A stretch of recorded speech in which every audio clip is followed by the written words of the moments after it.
Ya, Assalamualaikum warahmatullahi wabarakatuh. Kita lanjutkan lagi pembahasan kita, bagaimana menghindari agar tidak salah pilih jurusan. Ini adalah video ketiga dari rangkaian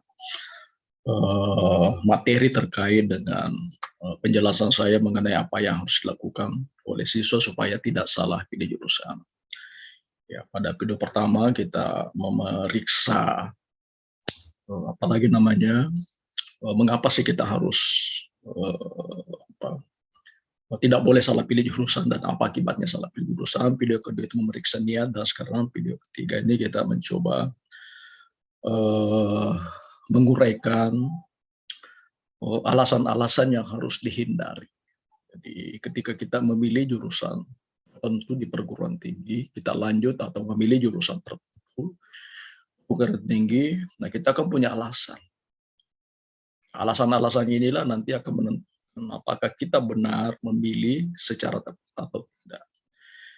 Nah, supaya pemilihan kita tidak salah, ada 3 hal yang harus kita hindari untuk dijadikan dasar dalam pemilihan jurusan kita. Ya. Nah, silakan diikuti jelasan saya pada video berikut ini. Hindari 3 alasan. Ya. Pertama, asal kuliah. Ya, sebenarnya ada alasan, pokoknya kuliah deh, ikut-ikutan. Milih jurusan karena faktor gengsi semata. Kita lihat asal kuliah.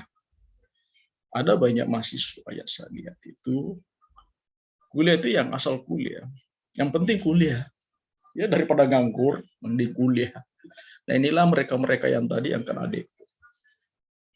Tidak bisa memilih kompetensi karena yang penting mendaftar, bayar UKT. Ya, UKT itu adalah uang, apalagi nama uang kuliah tunggal. Jadi nanti kalau Anda kuliah itu Anda dulu namanya SPP ya. Jadi kemudian dibayar sekian per semester. Nah, ini macam-macam juga, nanti ada yang 2 juta, 3 juta, 5 juta, ada yang 10 juta tergantung jurusannya. Bayangkan kalau ikut-ikutan. Ya. Nanti di jalan, loh kok saya ada di sini. Ya, tidak bisa ikut-ikutan karena nanti Anda masuk kampus itu akan berhadapan dengan sejumlah mata kuliah. Setiap mata kuliah ada tugas. Dan kalau Anda ikut-ikutan saja, Anda juga ada jadinya setengah-setengah. Dan sekali banyak mahasiswa saya yang mungkin juga ya alasan kuliah dan masuk jurusan tertentu ikut-ikutan. Kenapa sih kamu memilih jurusan ini? Ya, ikut teman. Ya. Nah, itu ikut-ikutan nanti ya, kita lulus asal kuliah. Ya, semua jurusan sama. Ngapain juga kita memilih-milih, semua jurusan itu sama saja. Nggak usah milih-milih, yang penting kuliah. Ya. Atau ke urusan belakangan. Ya, pokoknya saya masih muda mau kuliah, apalagi kalau niatnya di luar itu ya, misalnya.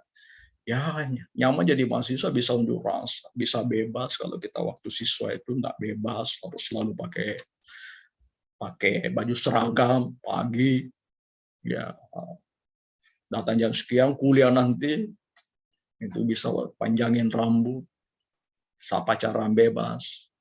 Nah, itu alasan-alasan yang kalau itu yang menjadi niat Anda, ya udah itu Anda sudah akan menghabiskan waktu saja, buang-buang uang orang tua. Ya, mending tidak kuliah. Ya, mending tidak kuliah. Kalau hanya asal kuliah saja. Yang kedua, nah ini yang banyak ikut-ikutan. Kenapa Anda memilih jurusan A? Ngikut teman. Ya. Nah, ini berbahaya. Ya, teman pilih, pacar pilih ini ikut juga ke situ. Ya, mungkin pacarnya juga tidak ada pertimbangan tentang dirinya. Nah, masalahnya ada cocok tidak kita itu dengan diikuti. Kenapa sih ikut naik mobil? Ya ikut, ini ada teman ke sana. Tahu tidak ini mobil ini mau ke sini? Nggak tahu, pokoknya ikut saja. Nah, itu namanya ikut-ikutan. Tidak ada seleksi apapun, tidak ada pemikiran apapun. Bayangkan orang yang menghabiskan waktu begitu panjang hanya dengan pertimbangan ikut-ikutan. Apakah teman Anda nanti akan selalu jadi teman Anda? Ya, boleh jadi setahun, 1 semester udah ganti teman. Ya, Memang dia ketika SMA teman baik kita, tapi nanti dia punya teman baru lagi. Kita juga punya teman baru, beda lagi. Yang kita ikuti ternyata beda lagi. Ya, jadi hindari ikut-ikutan. Anda harus memilih sendiri. Ya, boleh ikut teman tapi dengan penalaran. Oh, teman saya mau ke kedokteran. Cocok enggak saya ya? Nanti kita akan pertimbangkan ya pada memastikan 3 hal. Ya. Atau ikut maunya keluarga. Ini juga penting diverifikasi. Jangan sekedar ngikut maunya keluarga. Maunya keluarga itu kan biasanya punya keluarga macam-macam, punya perspektif banyak karena ingin gengsi sehingga anaknya dijadikan alat untuk merealisasi cita-citanya yang tidak sampai. Belum tentu juga cocok, walaupun belum tentu salah. Ya jangan juga maunya keluarga, pokoknya maunya keluarga tidak. Maksud saya adalah kalau keluarga ingin Anda masuk itu pertimbangkan.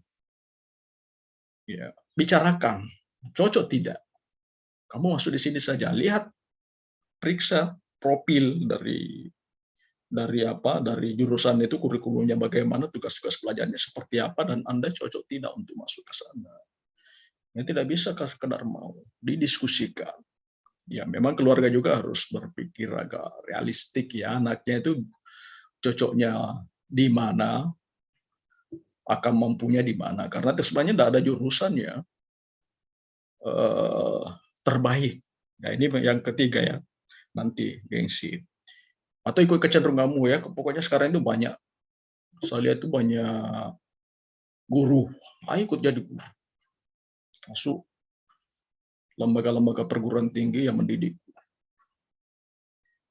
Oh, ternyata banyak yang ekonomi, masuk lagi ke sana, itu kecenderungan umum saja. Ya kadang-kadang ada yang kecenderungan lapangan kerja ya, karena pada periode tertentu dibutuhkan banyak pekerja di bidang ini sampai kemudian dibuka jobdesk. Tapi hati-hati, apakah kita cocok? Belum tentu. Belum tentu yang dibuka secara luas itu untuk kita. Ya belum tentu. Karena itu hindari ikut-ikutan. Kemudian yang kita perlu hindari yang berikut adalah pilih jurusan karena faktor gengsi. Nah, ini yang banyak di Indonesia. Ada beberapa jurusan yang dikategorikan bergengsi. Ya. Katakanlah di Indonesia ada beberapa kedokteran, mungkin sarjana hukum, sarjana ekonomi ya. Bergengsi, ada beberapa yang dianggap kurang bergengsi. Kenapa disebut bergengsi ya? Karena mereka yang sukses di situ bisa nanti jadi dokter misalnya. Ya, nah kalau jadi dokter nanti jadi banyak uangnya ya kan dibayar. Nah pemikiran begitu itu apa? Itu jebakan. Belum tentu cocok untuk orang lain, cocok juga untuk kita, belum tentu. Ya. Dan sebenarnya semua jurusan itu tepat bergengsi kalau kita cocok. Ya, Anda masuk ke katakanlah jurusan apa? Ya kita sebut saja kedokteran yang sekarang ini mahal ya, banyak dan orientasinya orang keluarga juga ingin anaknya menjadi dokter, lalu kemudian dipaksa ya ikut bimbingan tes, ya, bayar puluhan juta ya, supaya bisa menjawab soal, lalu kemudian lulus. Ya tidak ada masalah kalau anaknya cocok. Karena nanti akan kita lihat pada yang ketiga itu apa cocok atau tidak ya. Tapi sebetulnya Anda harus melihat fakta. Semua jurusan itu ada orang berhasilnya dan semua jurusan ada orang gagalnya.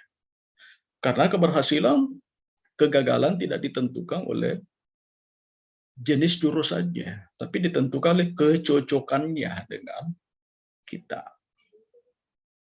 Bahasa, misalnya yang banyak mungkin anggap itu. Tapi banyak orang sukses melalui jurusan itu, karena dia berbakat di sana. Seni, karena dia berbakat seni dan kemudian mengasah betul keterampilan melalui jurusan yang dipilihnya, maka dia menjadi sangat sukses. Ada banyak sarjana hukum, katakanlah kalau itu bergengsi, atau bahkan dokter, ya tidak jadi apa-apa walaupun berhasil jadi dokter. Kenapa? Bakatnya bukan di sana, passionnya bukan di sana, sehingga sudah bayar mahal, akhirnya masuk ke pekerjaan yang bersaing dengan dari jurusan lain yang tidak perlu bayar mahal. Misalnya dari politisi. Ya. Atau membuka praktek tapi tidak ada yang datang, kurang yang datang. Kenapa? Karena bukan vision. Ya. Maka lihatlah jurusan apa yang tepat untuk Anda. Itulah paling bergengsi. Nanti jurusan itu yang dijadikan jalur membangun gengsi. Jadi bukan jurusannya menentukan, tapi kitanya yang menentukan jurusan kita pilih itu bergengsi apa tidak. Ya. Nah, kadang-kadang juga pertimbangannya. Ya. Dia dapat kerja bergengsi ini masih ada berkaitannya. Ya. Atau cepat kerja. Yang tadi biar dapat cepat kerja ya, jadi bukan bergengsi lagi. Biar dapat kerja cepat. Ya. Dulu banyak orang yang masuk ke pendidikan karena banyak dicari calon guru, pegawai lagi, PNS, lalu berlomba-lomba perguruan tinggi membuka ya. Dulu ketika undang-undang guru dan dosen baru diterbitkan, lalu kemudian guru itu ditingkatkan harkatnya menjadi profesi, lalu kemudian ada tunjangan profesi, maka banyak orang tertarik jadi guru karena guru katanya enak. Ya siapa bilang enak? Enak itu bagi mereka yang enjoy jadi guru, yang cocok untuk dirinya. Ya. Dan walaupun suatu pekerjaan yang kita masuki nanti tinggi gajinya, belum tentu kita mengalami kepuasan. Apa sih yang dicari dari pekerjaan itu? Ya kepuasan. Ya. Banyak uang belum tentu puas. Itu sebabnya banyak orang yang banyak sekali uangnya, tapi kemudian tidak puas. Ya. Lalu mabuk-mabukan, bahkan udah bunuh diri. Itu contoh orang tidak mengalami kepuasan. Kenapa? Karena dia memasuki suatu wilayah kerja yang tidak sesuai dengan visionnya, lalu kemudian tersiksa di sana. Ya, uang gaji yang tinggi didapatkan tidak memperoleh nikmat. Ya, gitu ya. Jadi jurusan itu bukan jaminan kita sukses. Ya, karena jaminannya adalah kita betul-betul belajar dan menjadi yang terbaik di jurusan kita. Itu yang